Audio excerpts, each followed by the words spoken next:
Hello story lovers, welcome back to my channel. ఈ రోజు short story కలహం మధురం.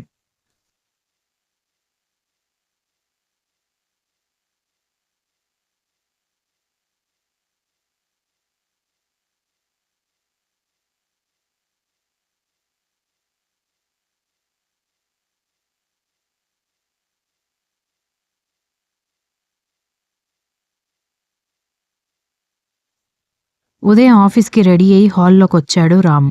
కిచెన్లో నుంచి ఒక డిష్ పట్టుకొచ్చి నిలబడింది వైషు. వైషు రామ్ కొత్తగా పెళ్ళైన జంటేం కాదు, వాళ్ళ పెళ్ళయి 2 ఏళ్లయింది.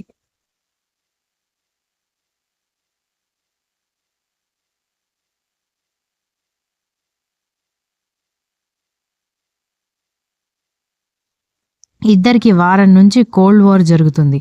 వార్ అనే కంటే అలిగారు ఒకళ్ళ మీద ఒకళ్ళు అంటే బావుంటుందేమో. రామ్ వైషులది అరేంజ్డ్ మ్యారేజ్.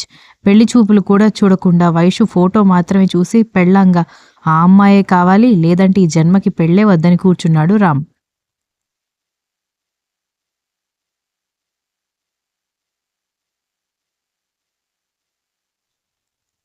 వైషు ఆ విషయం తెలిసి సిగ్గుల కెంపులై గ్రీన్ సిగ్నల్ ఇచ్చేసింది. పెళ్లి కుదిరిన మరుక్షణం నుంచి వైషు చుట్టే రామ్ ప్రదక్షిణలు. రోజు ఇంటికి రావడం, ఎక్కడికో ఒక దగ్గరికి తీసుకువెళ్లడం, తీసుకెళ్లిన ప్రతిసారి వైషుకి ఖచ్చితంగా ఐ లవ్ యూ చెప్పేవాడు. వైషుకి రామ్కి తన మీద ఉన్న ప్రేమ చూసి ఎప్పుడు పెళ్ళవుతుందా అని ఎదురు చూసేది. కొంచెం దగ్గర కాగానే ముద్దులు హగ్గులు కూడా ఇచ్చేవాడు. మొదట్లో వైషు నిరాకరించినా అతను ఆమె ప్రేమ దాసుడిగా దీనంగా బ్రతిమాలుతుంటే కాదనలేకపోయింది.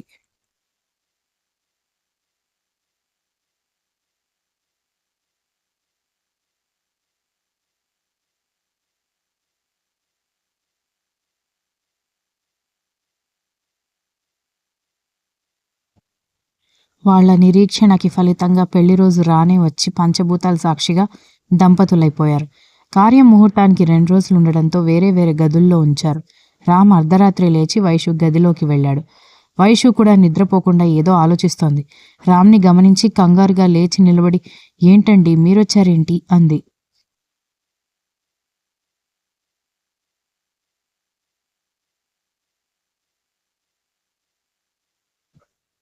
వైషు అలా అంటుండగానే రామ్ దగ్గరకొచ్చి హత్తుకున్నాడు. వైషు కంగారుగా కొద్దిసేపు ఉండి ఇంక వెళ్ళండి అని దూరం జరిగింది. అబ్బబ్బా, పెళ్లి కాకముందు ఇదే మాట, ఇప్పుడు ఇదే మాట. అప్పుడంటే నీ మీద పూర్తి హక్కులు లేవు కాబట్టి నీ మాటలు విన్నాను, ఇప్పుడు వినను అని మెడవంపుల్లో ముద్దు పెట్టి నడుం చుట్టూ చేతులు బిగించాడు.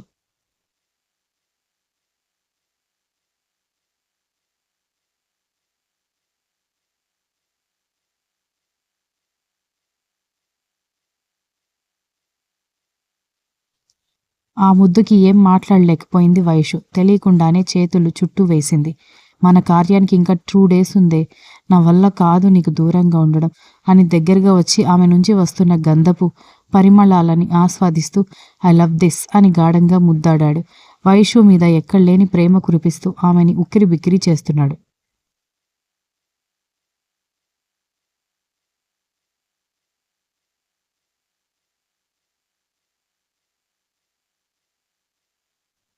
వైషు కాసేపటికి అతన్ని తోసేసి, అబ్బబ్బా, అత్తయ్య చూస్తే బాగోదు, వెళ్ళండి ప్లీజ్ అంది గోముగా. రామ్ నీరసంగా మొహం వేలాడేసుకుని వెళ్ళిపోయాడు. వైషు నవ్వుకుంటూ పడుకుంది. ఆ 2 రోజులు ఇలా దొంగ ముద్దులతోనే గడిపేసి 3 రాత్రుల కార్యక్రమంతో సంపూర్ణంగా భార్యాభర్తలైపోయారు. అంతా బాగానే ఉంది గాని రామ్తో వచ్చిన సమస్య ఏంటంటే వైషుని వదిలి ఒక్కరోజు కూడా ఉండలేడు. 2 ఏళ్ల నుంచి వాళ్ళ అమ్మా నాన్న దగ్గరికి కూడా పోలేదు మొగుడు మీద బెంగతో.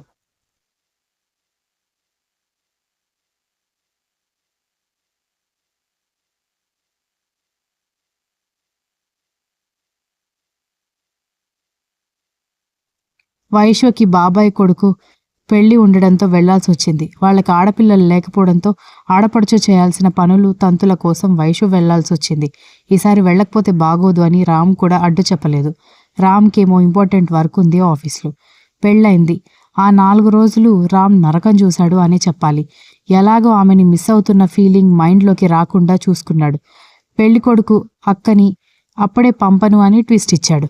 రామ్ వెళ్దామంటే బాస్ ఈసారి పగబట్టేశాడు. అలా 4 రోజులని వెళ్ళిన పెళ్ళాం 10 రోజులకొచ్చేసరికి ఆ కోపం బాధ అంతా మౌనంగా చూపిస్తున్నాడు.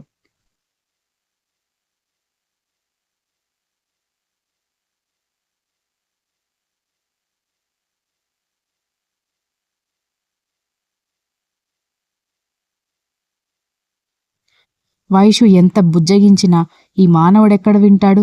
అప్పటికీ కూడా అతడికి ఇష్టమైన అన్నీ చేసి కవ్విస్తున్నా ఉలకడు పలకడు. టిఫిన్ తెచ్చి మొగుడిని లాగి కూర్చోబెట్టింది. రామ్ సైలెంట్గా తిని లేవబోయేసరికి ఒళ్ళో కూర్చుని ఏంట్రా నీ ప్రాబ్లం అంది. రామ్ మూతి తిప్పుకున్నాడు.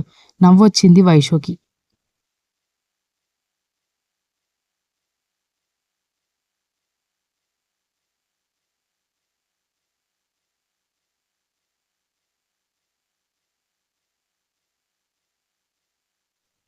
అబ్బా, మా తమ్ముడు పంపలేదురా, ఇంకా ఎన్ని రోజులు కోపంగా ఉంటావు? నాకు దూరంగా ఇన్ని రోజులు ఎప్పుడూ లేవు అంది ముద్దుగా. అంత దగ్గరగా ఉన్న ఆమె అతన్ని వివసుణ్ణి చేస్తున్నా రాయిలా కూర్చున్నాడు. విసుగొచ్చిన వైషు పో ఆఫీస్కి పో అని తోసేసి కిచెన్లోకి వెళ్ళిపోయింది. రామ్ కూడా ఆఫీస్కి వెళ్ళిపోయాడు.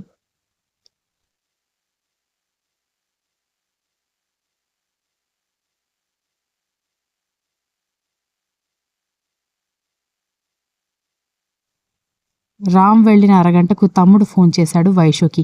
అక్క, బావ మాట్లాడుతున్నాడా? కోపం పోయిందా మీ ఆయనకి అన్నాడు. యదవ, మీ బావ నేను లేకుండా ఉండలేడురా. నేను వెళ్తానంటే విన్నావా? వ్రతం అని యార్నాలు అని వెళ్ళనివ్వలేదు. వారం నుంచి మౌనవ్రతం పట్టాడు నా మొగుడు అంది తిడుతూ. అక్క, కొత్త పెళ్లి కొడుకునే అలా తిట్టకూడదు అన్నాడు ఏడుపు మొహం వేస్తూ.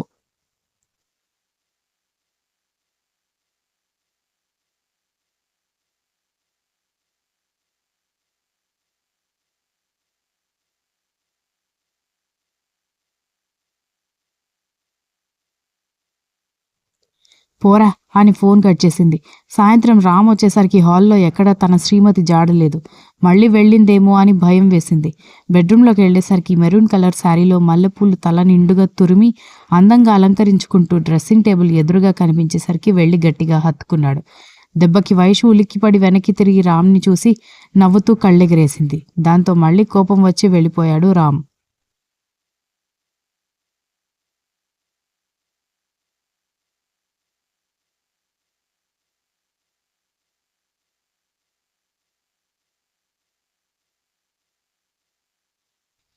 హాయ్ రామా అని తల కొట్టుకుని మిగిలిన అలంకరణ పూర్తి చేసి కోపంగా బయటకొచ్చి సోఫాలో ఉన్న పిల్లో తీసుకుని సోఫాలో ఉన్న మొగుడి మొహాన కొట్టింది.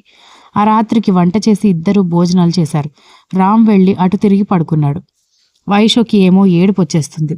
తనంటే పడి చచ్చే మొగుడు అలా పరాయి వ్యక్తిలా ఉంటే పిచ్చెక్కేలా ఉంది తనకి. ఏదో ఐడియా తట్టినట్టు మొబైల్ తీసుకుని సైలెంట్లో పెట్టి, అమ్మా ఏంటి, రేపు రావాలా ఇంటికి? దేనికి అంది గట్టిగా. నిద్రపోవడానికి ప్రయత్నిస్తున్న రామ్ కళ్ళు తెరిచి ఒక చెవి అర్ధాంగి మీద వేశాడు.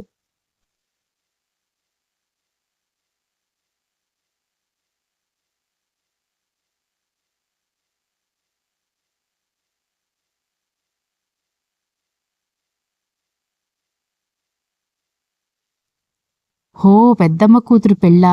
హా, ఆయనకి ఈసారి కూడా కుదరదు, నేను ఒక్కదాన్నే వస్తాను అంటున్న వైషు చేతిలో ఫోన్ లాక్కొని, అతయ్య వైషు ఎక్కడికి రాదు, నేనుండలేకపోతున్నా మీ అమ్మాయి లేకుండా అని అవతల నుంచి ఏ రెస్పాన్స్ లేకపోవడంతో మొబైల్ చూశాడు.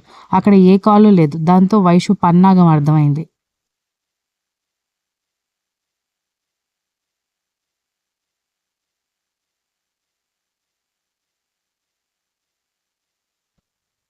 వైషు ఏమో పడి పడి నవ్వుతోంది. రాక్షసి, నన్నే బురిడి కొట్టిస్తావా అని దగ్గరికి తీసుకున్నాడు. వైషు రామ్ చుట్టూ చేతులు వేసి కోపం పోయిందా శ్రీవారికి అంది ముద్దుగా. పోలేదు అన్నాడు మూతి తిప్పి. అయితే నేను పోతాలే అని లేవగానే దగ్గరికి లాక్కొని, ఎక్కడికి పోయేది?